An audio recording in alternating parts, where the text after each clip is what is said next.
Throw your burdens on Jehovah. When Hannah, Samuel's mother, was depressed that she was childless and her husband's second wife, Peninnah, kept taunting her day and night, she was so badly depressed that she would even refuse to eat. But let us listen to how Hannah handled her tribulation at 1 Samuel chapter 1 and verse 10 and 11. It reads, Hannah was extremely bitter, and she began to pray to Jehovah and to weep uncontrollably. And she made this vow, O Jehovah of armies, if you look upon the affliction of your servant and remember me, and you do not forget your servant, and you give your servant a male child, I will give him to Jehovah all the days of his life, and no razor will touch his head.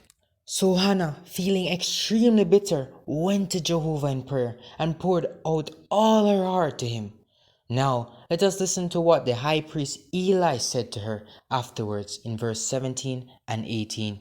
It reads, Then Eli answered her, Go in peace, and may the God of Israel grant your petition that you have asked of him. To this she said, Let your servant find favor in your eyes. And the woman went on her way and ate, and her face was no longer downcast.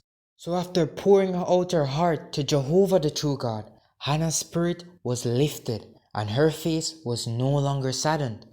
This is also the case with us today, when we are faced with trials that we cannot bear, and it is robbing us of our joy.